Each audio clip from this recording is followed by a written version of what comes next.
When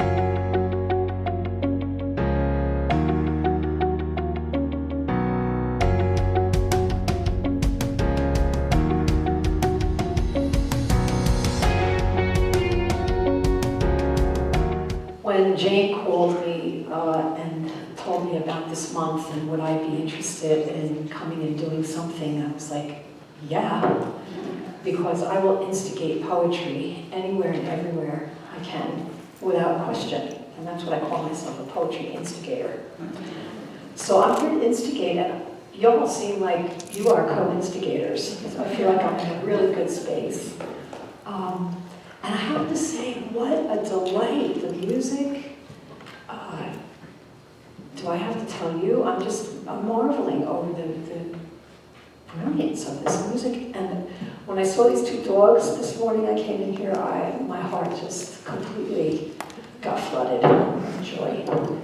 So, oops, is that me doing that? I guess so.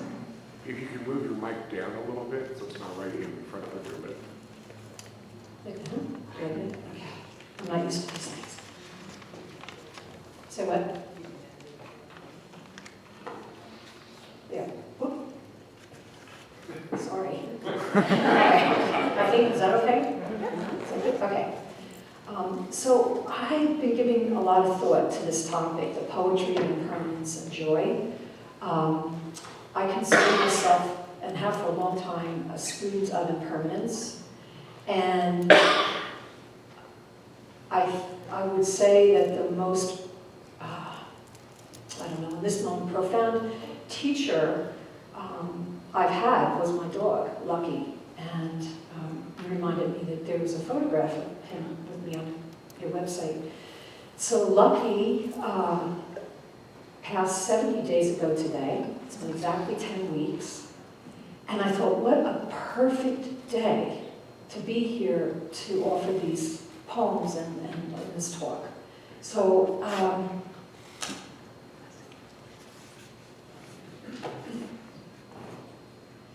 I have chosen a handful of poems that speak to me. You can imagine the gazillions of poems, right? So I've been up to my eyeballs in poetry, looking for what's the one that speaks to me for this particular morning. And then this morning I did it again because I'm like, well, I don't know. A week ago it was that. Now it's this. So we'll see. I get it that you can't get it wrong in this community, so I'm not really worried. So I'm gonna allow these poems to kind of guide me, and some comments I'll make as I go along. How's that sound? Perfect. Okay.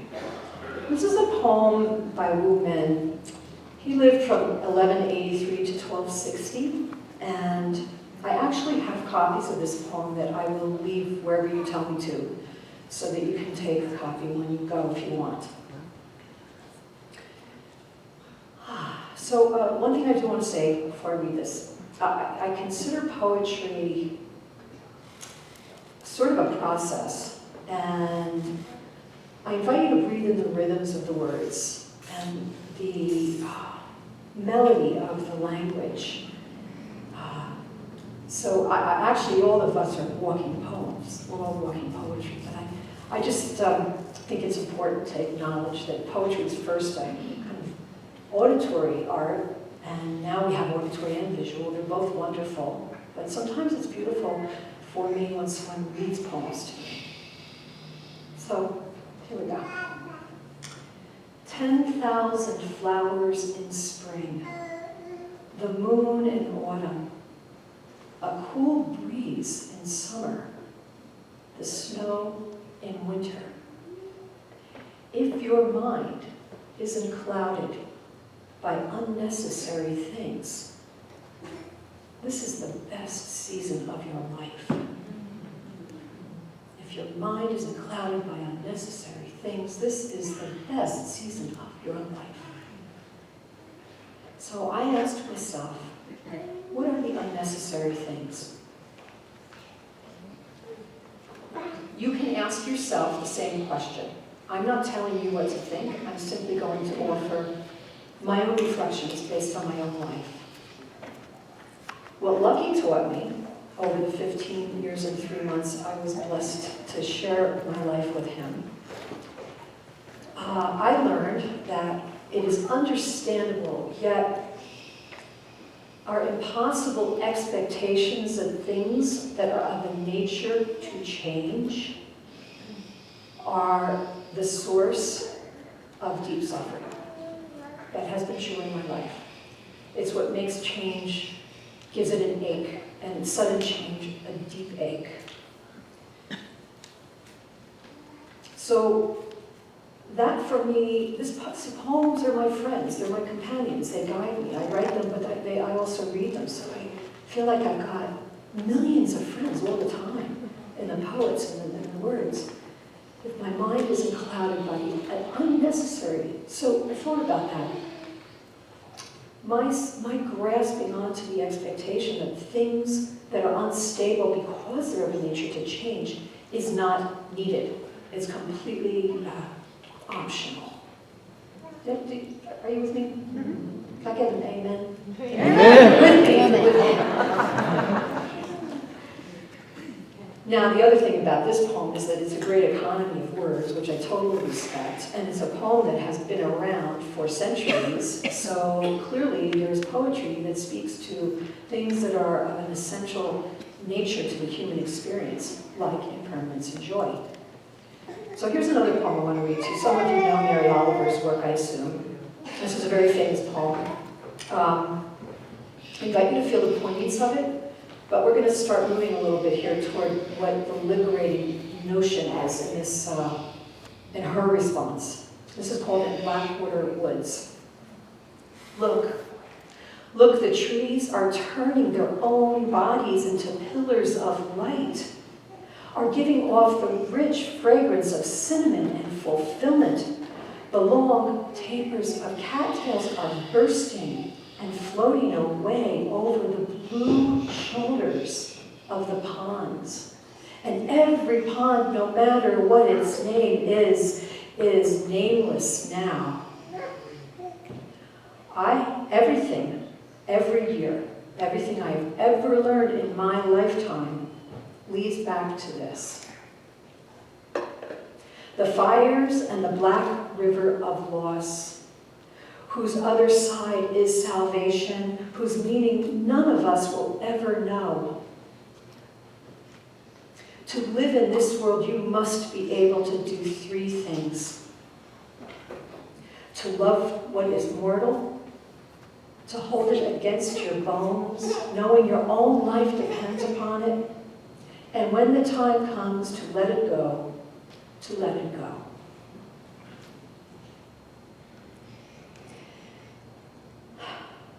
The meaning we will never, ever know. We can't figure this stuff out. This is incomprehensible. But you and I, if you check your experience, can know impermanence is not a concept. It's an observable fact of life. It's called truth or reality. It's a timeless truth. You can see it. I can see it. Just now, things are that wind, we're dust in the wind. Well, we're going to get to the joy part, but so hang in with me.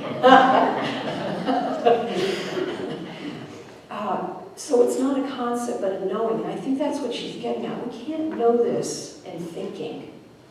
There's some way that we go beyond that we're called beyond what the mind knows, because there's some limitations in thought.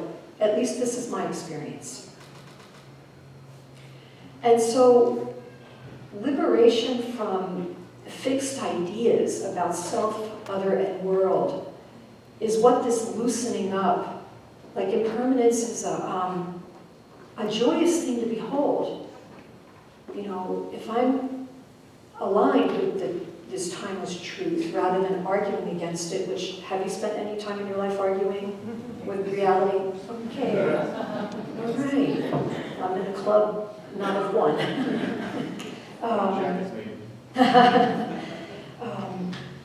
Fixed ideas about what should or could or I hope would last. There's a great relief that started to happen for me, especially as I watched Lucky over the years. He had a lot of medical problems, and I never knew when he was going to, have inflammation in his belly or his back. And you know, whether we'd have to go to the hospital. I mean, it was off and on, but all his life, he taught me, let go of your notion about what should happen or could happen, and all this is going to shift, and it's all ever shifting. And I was like, yep, my guru was right. Does that make sense? Do you relate to this? Oh, yeah. Amen. Amen. Oh, amen. All right. Hallelujah. Hallelujah. There's a little phrase in an Asian part of the world, soon gone. What is here? Soon gone. So when I see soon gone in my living, perhaps like you, I hold this as precious. This is unrepeatable and precious. And even if it's a moment of hurt or pain, even that can be precious. And even that comes and goes. None of it lasts. That's its nature. And Lucky taught me there's nothing wrong with that. This is natural. So what I think she's getting at, I'm going to come to another poem, has to do with non-attachment, which I'm going to get back to that in a minute. This is a poem by Czesław Miłosz, who's a Polish-born Czechoslovakian poet. He lived through a lot of horrors and is one of the most beautiful and joyous poets. He's one of my favorites, and this is called Encounter. We were riding through frozen fields in a wagon at dawn. A red wing rose in the darkness, and suddenly a hare ran across the road. One of us pointed to it with his hand. That was long ago. Today, neither of them is alive, not the hare nor the man who made the gesture. Oh, my love, where are they? Where are they going? The flash of a hand, streak of movement, rustle of pebbles. I ask, not out of sorrow, but in wonder. Ask out of wonder. I don't know about you, but impermanence used to scare the crap out of me. It really did. I didn't know about asking in wonder until I started really becoming a student of impermanence and looking carefully. A sustained act of seeing, of attention. And then I noticed the world begins to shine as a source of wonder, amazement, and amusement. Too, all of that. As the grip loosens, that grip as it loosens, the grip of the mind on, I don't like this, this should change, or I don't want this to change. Fear and hope, you know what I'm saying? You with me? Yeah. Mm-hmm. Get it? We loosen, or I loosen. I'm speaking of my experience, but I know I am not unique. Not in this way. So, the alignment or the harmonizing with impermanence opens the door to this awareness of the special, profound nature of embodied life. To greet it, meet it, and enjoy it. Yeah? I've got another poem. And I feel like this is another Mary Oliver poem that I chose it because I wanted you to hear again her voice and allow it to become your own to the degree that you want or are able. To listen to this amazed voice. This is the voice of amazement and the opening to the joy of the world. Mindful. Every day I see or hear something that more or less kills me with delight. Kills me with delight. That leaves me like a needle in the haystack of light. It is what I was born for. To look, to listen, to lose myself inside this soft world. To instruct myself over and over in joy and acclamation. Nor am I talking about the exceptional, the fearful, the dreadful, the very extravagant, but of the ordinary, the common, the very drab, the daily presentations, Oh, good scholar, I say to myself, how can you help but grow wise with such teachings as these? The untrimmable light of the world, the oceans shine, the prayers that are made of grass. Amen. Amen. I don't even know I'm saying anything else after this, but I am. You hear the amazement in that? Total amazement. So what I came to see is that impermanence opens to the possibility of non-attachment or non-grasping. And I was very confused for most of my life about non-attachment. I didn't really know what the hell I was talking about for a very long time. But that's okay. I came to see that non-attachment is not non-relational. It's actually a quality of mind that is open to everything that arises and moves through without closing around, without the mind closing around it or fixating on it. That everything is free to move through this spaciousness because there's nothing to clutch onto anymore. And that was what happened when Lucky finally started to get to a point in his life where I could see he was definitely beginning to deteriorate, you know?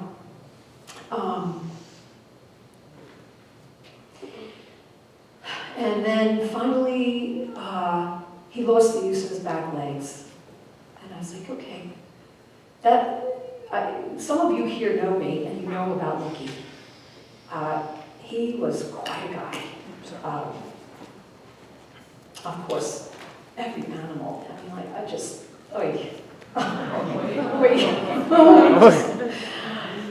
in Judaism, we talk about kvelling. We kvel over things. Kvelling is taking such deep delight in others' joys. But I kvel over dogs and all animals, you know. Those beautiful Pandora moths, I'm kvelling. If everybody kveled more, our world would feel very different, I think.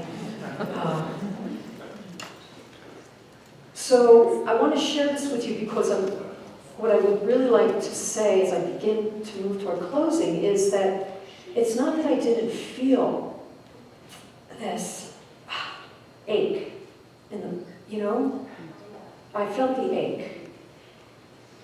When Lucky passed, I wailed. Of course I did. I shared my life with this gorgeous creature. When he dropped his furry costume, I wailed. And it was okay, because he taught me, if you don't close around this experience, you can experience it fully and let it inform you and let yourself be moved. And you don't have to be afraid, because this is all open out. It's all opening out. It's all happening in your favor.